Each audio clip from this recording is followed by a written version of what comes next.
Everyone knows Philippines' top tourist destinations such as Palawan, Boracay, and Siargao. But I bet most of us, especially Luzon people, can hardly recognize this mystical island. Located in the Caraga region, northeast of mainland Mindanao, lies one of my dream destinations in the Philippines. It is the untouched island province known for its rock formations, limestone cliffs, and crystal clear waters. If you're looking for your next budget-friendly trip in exchange of this luxurious experience, come with me as I explore the mystical island of the Philippines. This is the Dinagat Islands.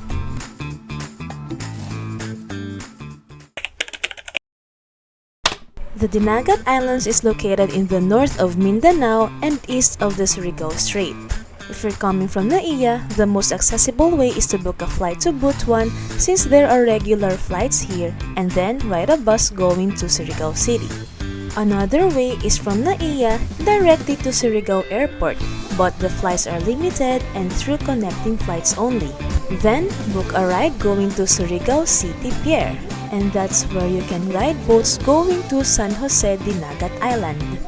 Another fact, since Dinagat and Siargao are neighboring islands, there's a boat service where you can transfer from Del Carmen Port to Cagdianao Port in Dinagat. Ang nice, diba? Pwedeng gawing travel itinerary next time. But since this trip is my ultimate northern Mindanao escapade, I came from a 5-day trip in Bukidnon, Camiguin, and Cagayan de Oro. And you can check out my vlogs through the link below.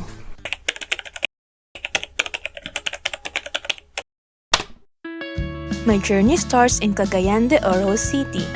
While my friends are bound to the airport going back to Manila, the three of us are dropped here in Agora Terminal.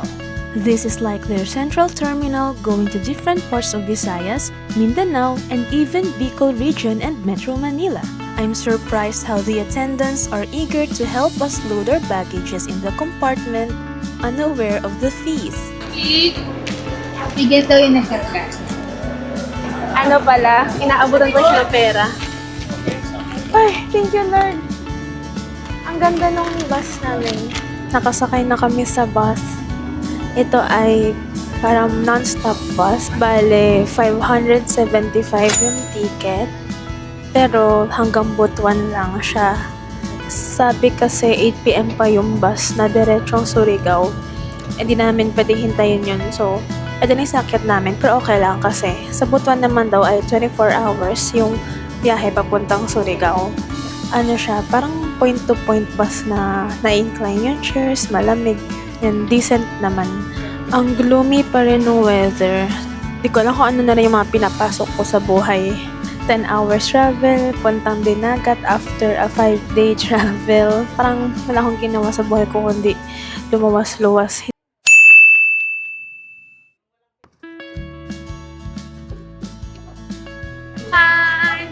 Sa Butuan Terminal. Para naman ako si Gloria.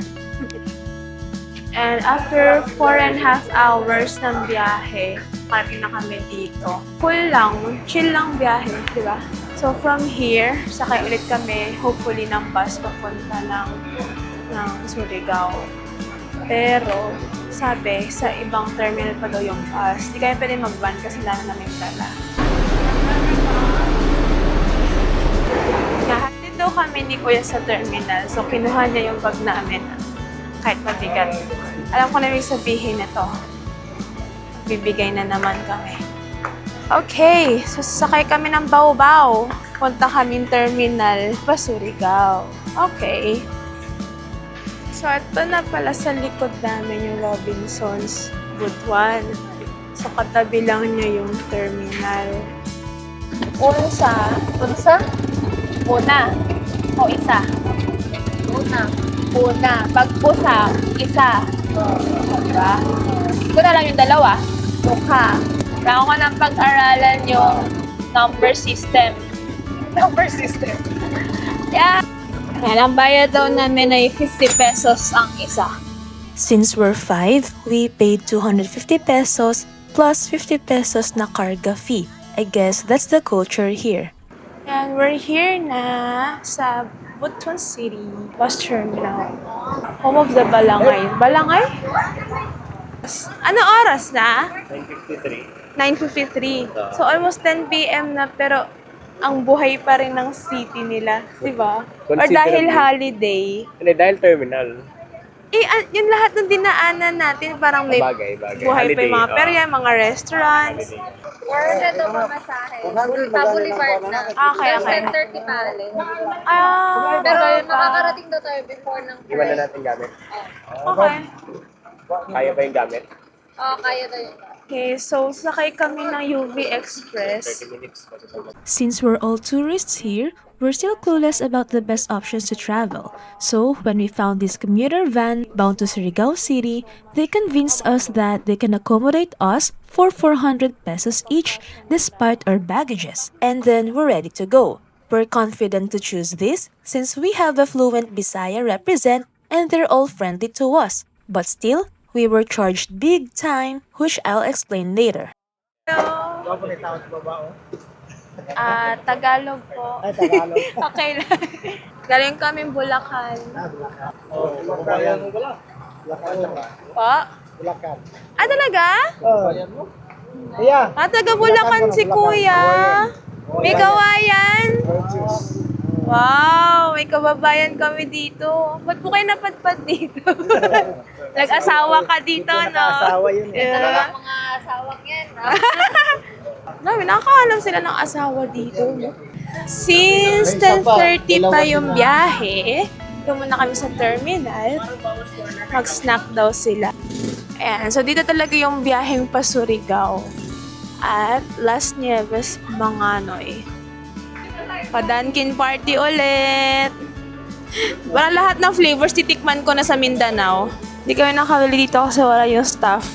Oh, okay. So, dito yung mga bus pa Surigao. 10:30 magde-depart to, oh. Tapos sa terminal na to, dalawa rin yung Dunkin. Parang yun dun sa CDO kanina. Baka naman nangapit bahay lang yung crew doon. Hindi ko alam, mukha na ba kami yung bangag. May isa pa pala akong napansin dito sa Mindanao. Pag sasakay ka, tapos kinuha lang yung bag mo, akala ko tinutulungan lang kami mag-load ng bagahe. Tapos, thank you kami. Yung pala, tititig lang sila. Yung pala, nag-aabang sila ng bigay. So, in-expect ko, role niya yon na i-load sa taas gamit namin. Yung pala, may bayad 50. Tapos, ayun, price fixed siya na 50. Tapos, nag-load naman sa van, sasakyan namin. Another 50. Ayun, so, may trust issues na ako ngayon. Ang in-expect namin na lang siya, kawang gawa or role nila. Pero dito, you have to pay them. But it's okay lang naman. Bago lang kami. Iba pala yung culture dito. Taste test ng butternut sprinkle.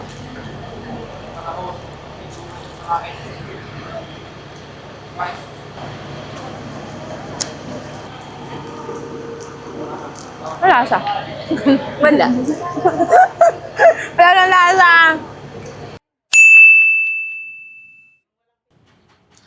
Update lang, 1:30 AM na nga pala.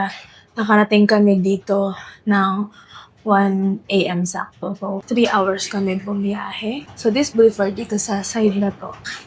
Ito na yung seaside. And then, nandito din yung mga 8 ferry. years namin to, sa panatry. So, iya ako. Nag-isip kami kanina if magre-rent pa ba kami ng tutulugan. Kaso parang sayang kasi 3 hours na lang naman maghihintay. Pag kasi nag-rent kami, buong gabi ang babayaran namin. Ang laki nung daga. Meron dong daga. Hindi na ako nakita ng ganang daga. Nagkatitigan pa kami ng daga. Wala kang daga na yun. Anyways, so yun ba ako kasama na sa loob pero giniginawa ko. Ayun pa pala isang problem kasi di talaga kami makapaniwala na umuulan ng April, May dito sa Mindanao. May thunderstorm advisory pala talaga sila compared sa amin sa Luzon. Pero init. Pero dito hindi kami nainitan. Talagang gloomy yung weather. At ito pa isa. Kasi diba, nag-van kami. Tinatanong namin, sabi, 400 per head. Ilan siya sabi, 400 isa, 400 isa. Sinakay nila yung mga gamit namin.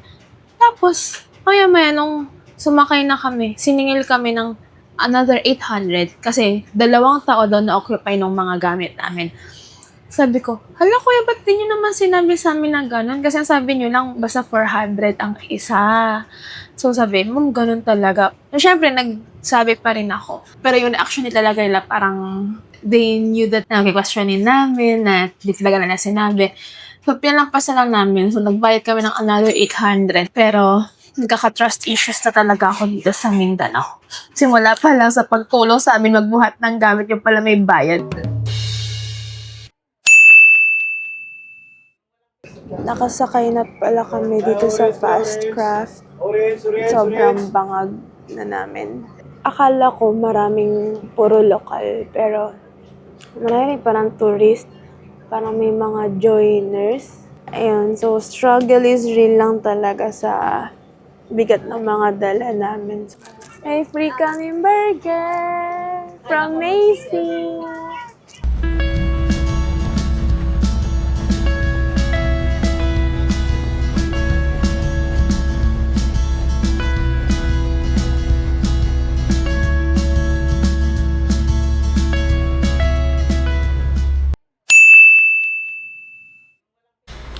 Hello, sorry di na ako nakapag-update kanina kasi sobrang hassle.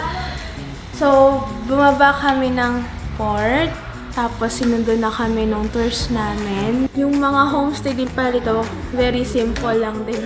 Very provincial vibes ang dinagat. Pati yung daan makitid lang, tapos walang gaano establishments. Tapos may flower ako, dala nung friend ko, lahat kami may flower. We're gonna go sa aming tours, and I'm excited!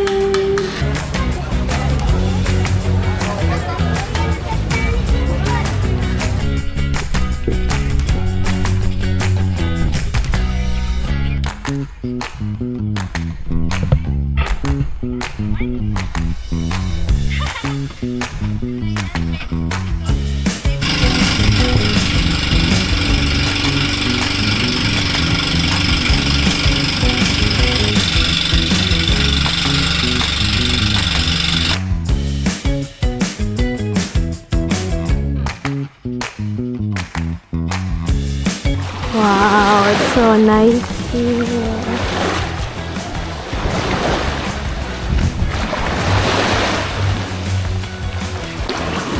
So linaw ng wow,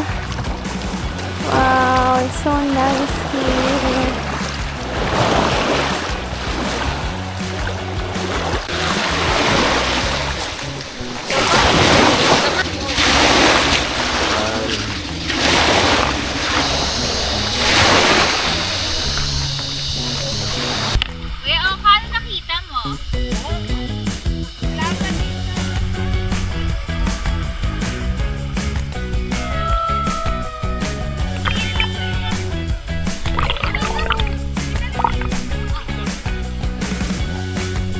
I encourage you to bring your own snorkeling gears because there are some destinations here with coral gardens. Though they're not as vibrant and massive as the other beaches for diving, but still you will enjoy this. Good thing we have our own gears and fins so we can dive up close underwater. I remember this big plate of corals similar to our dive in Camiguin 3 days ago. You can check out my Camiguin vlog for more ideas. Getting back to our boat, I'm surprised how big our inihaw na tuna is for lunch. And not just that, we're also having crabs and chicken na sobrang dami. It's like eat all you can dito sa Duyos Camping Resort. It suddenly rains here, which is a normal weather in Mindanao. We enjoyed this island a lot because it's like swimming in a mini sandbar on the shore. So may instant kiddie pool sa area.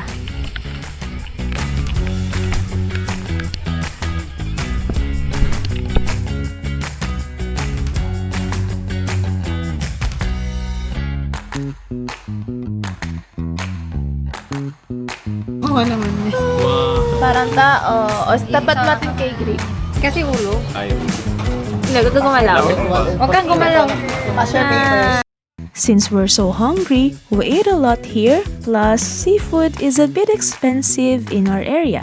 But little did we know that this will be the reason for our food poison experience, which I will share on a separate video just not to ruin your interest to visit Dinagat. Believe me, it's too magical to skip just because of our single unwanted incident.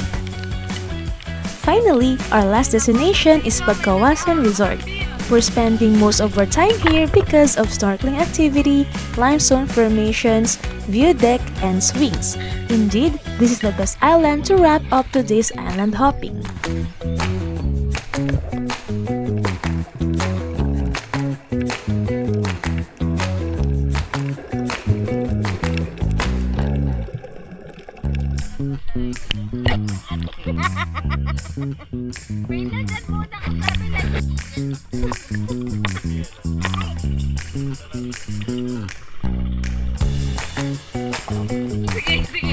Palibutan niyo si Milk Tea.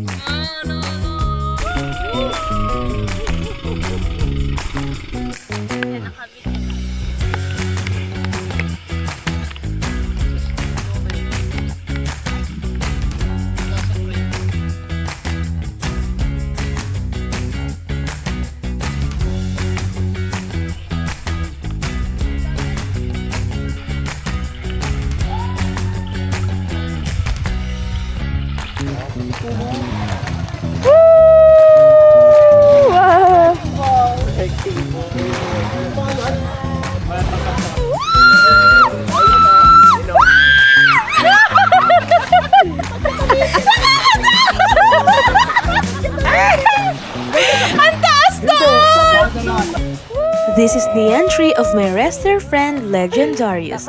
He's training under Filipino Pro Wrestling. If you're interested to know more about wrestling industry in the Philippines, just follow his account. Hindi na ako makaano eh.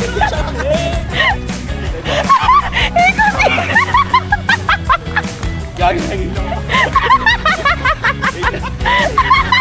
Ay, gago na ilong talaga.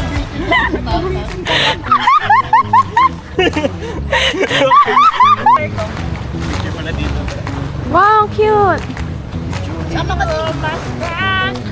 Nice. Pwede rin mag-check-in dito, oh. Ganda. Let's go up here. Ito yung last island pala namin. Ganda, oh. Ganda dito. Wow. Ang daming shells. Look. Daming natural frame.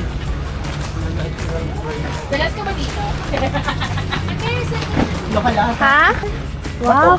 Ay, picture. Halala, ang ganda, oh. Akala ko reflex yung maliit. Bote pala. Wow. Punta naman tayo here. Ay! Uy! Adventure to. Wow!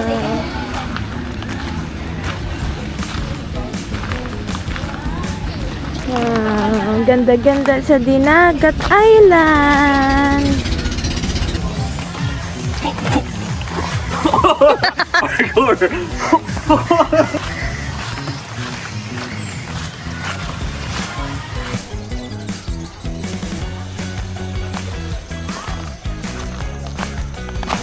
Wow, it's so nice.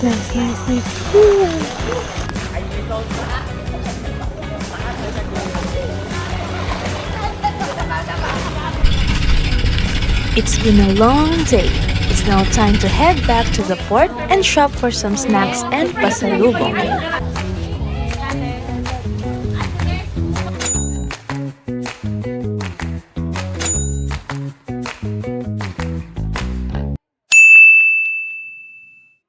Ang cute naman! Hi! Baby! Parang may lahi siya. Tapos na kami maligo and all. Magsa-snack, coffee, and dinner na kami. And naghanap kami sa maps. Meron daw cafe dito by the seaside na bago bukas. So, let's check it out. Yay! Let's go!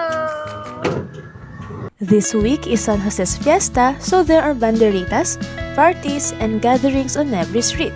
So even after 10 p.m., the households are still alive. We're here in Sana Cafe. Yay! Ayun, kita nga yung dagat. Ito yung gusto ko. Ay, low tide nga!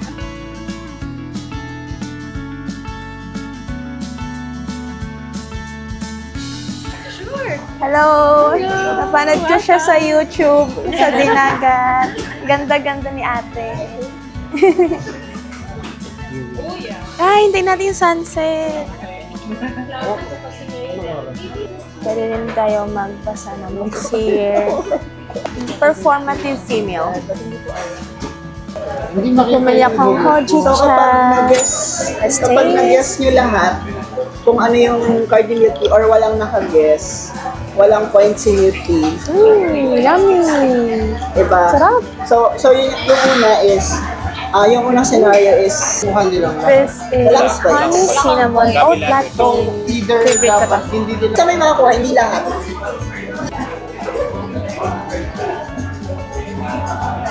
Sarap. Both ko sila nagustuhan.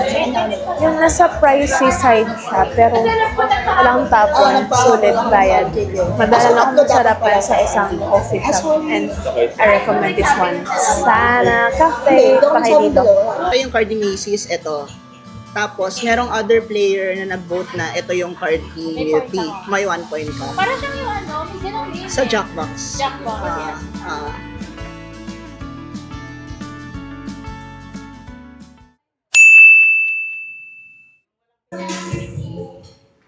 We're hungry. Almost 45 minutes to 1 hour na kami nag-wait.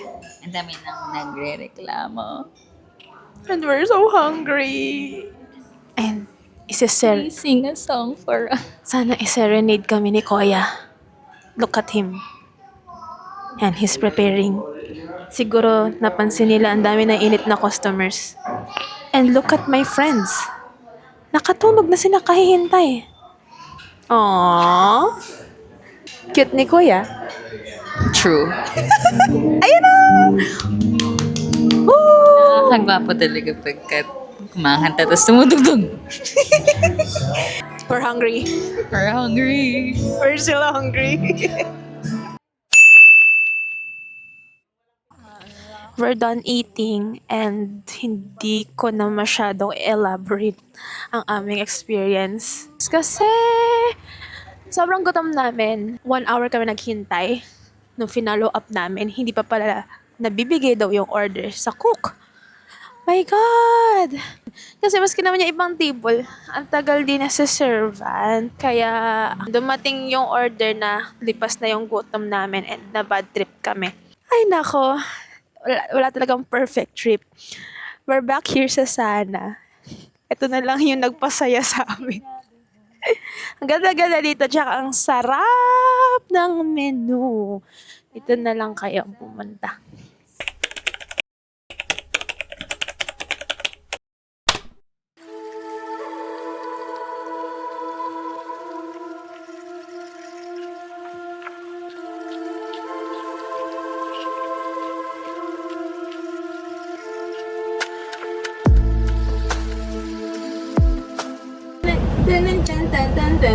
Awing tanging ina. Mahal namin sila. Ilan ba kayo?